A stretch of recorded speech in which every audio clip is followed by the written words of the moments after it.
Hey guys, hope you're having a great week. So this week we're talking about follow-up, right? The importance of follow-up, what it takes to successfully follow up with someone, and really different tips and tricks to help you do better at following up. Oftentimes this is something that we forget to do.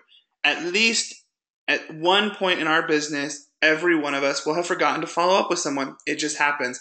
We forget to call them, we forget to talk to them, we forget to send that email, we forget to call those leads from an expo or a vendor event.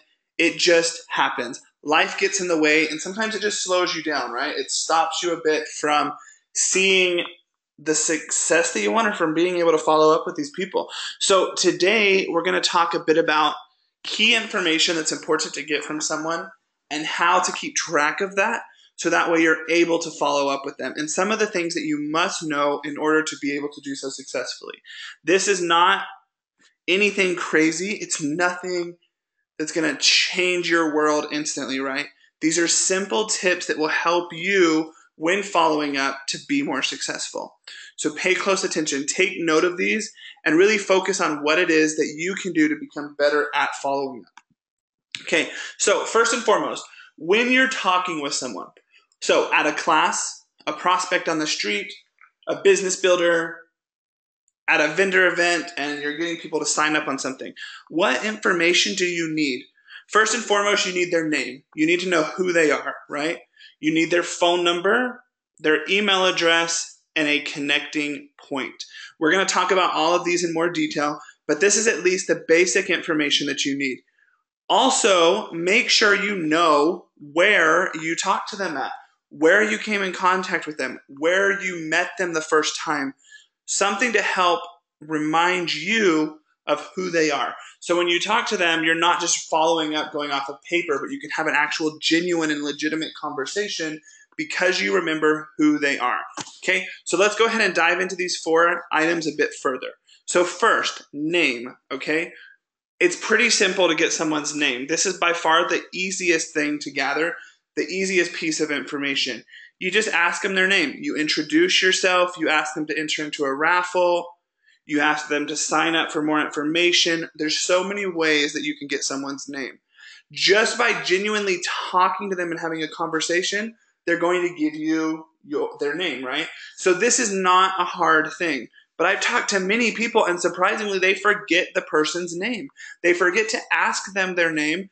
They don't remember their name when they come to follow up. So it's, hey, Mr. So-and-so, or Mrs. So-and-so, or hey, massage therapist. Like, get the person's name. This is key to following up.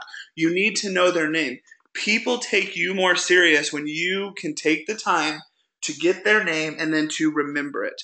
Now, granted, you're not going to remember every person you talk to, and we're going to talk about that a bit later on down the road, but make sure you get their name and that you know who they are.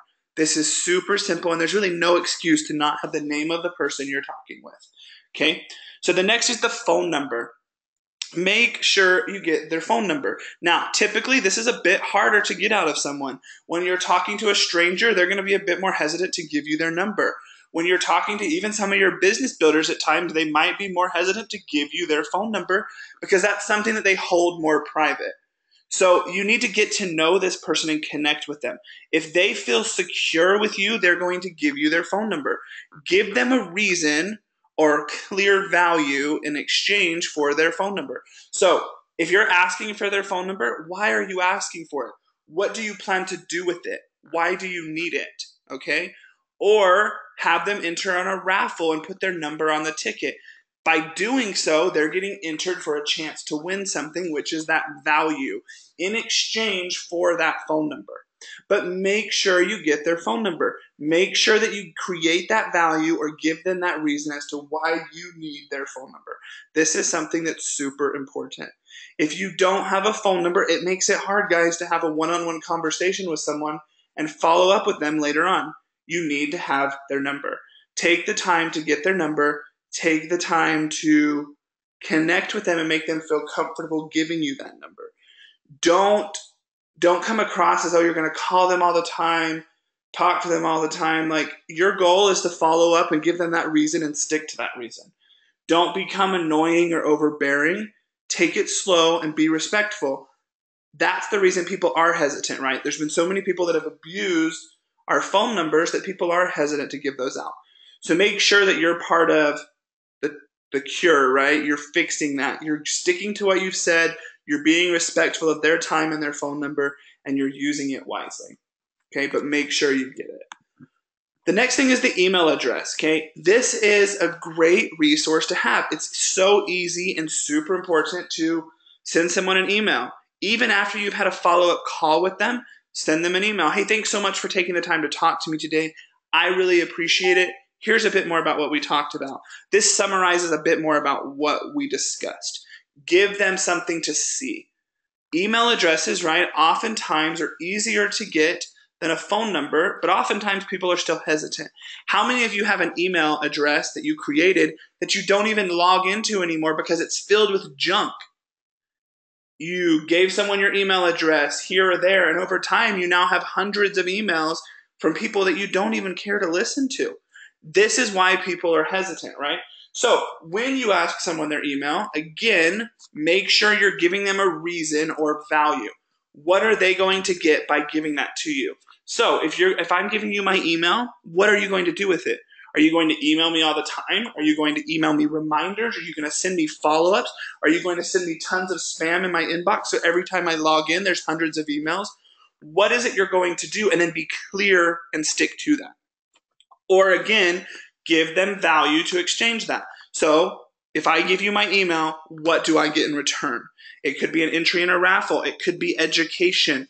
What is that? And make sure that that value is enough to make me feel comfortable giving that email address. It needs to be value that's something important to me, not necessarily something that I can't relate with. Just because you see it having value and see it as important doesn't necessarily mean I will if I can't connect with it, okay? And make sure that they know you're not going to be spamming them. You're not going to be sending them all of these emails, and stick to it. I can't tell you how many people I've talked to who will send out an email to someone, well, then they don't hear back. So what do? They send out another email, and then they still don't hear back. Hey, I haven't heard from you. Are you okay? Hey, it's been a while. Don't do that, guys. Send out your email. Let it go to them. Let them respond. If you don't hear from them after a certain amount of time, maybe send one other email. But other than that, don't spam them. Don't go crazy. Help them to feel that they gave their email to a person who respects their time. That's what it's about. Okay, connecting point. This is probably the most important part of the information that you want to gather. When you're talking to someone, you need to listen. Pay attention to what they're saying. Pay attention to what they're interested in. Pay attention to what they have to offer. Get to know them. Really know who they are, what they do, what makes them excited, what makes them passionate, what makes them happy about life. Get to know these people. Ask questions. Get them talking, right? They need to be the ones talking. They need to be the ones opening up. That's going to help them feel much more receptive to what you have to say.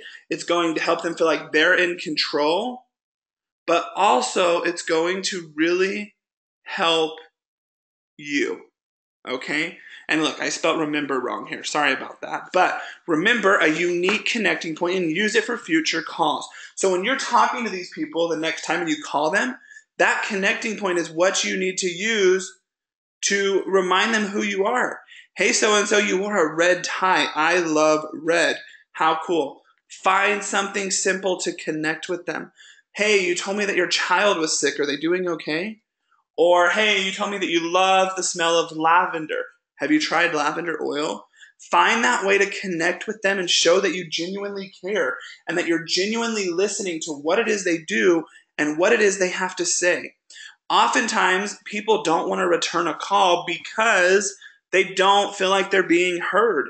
They don't feel like people are listening to them. So connect with them, listen to them, use that when you follow up. Okay?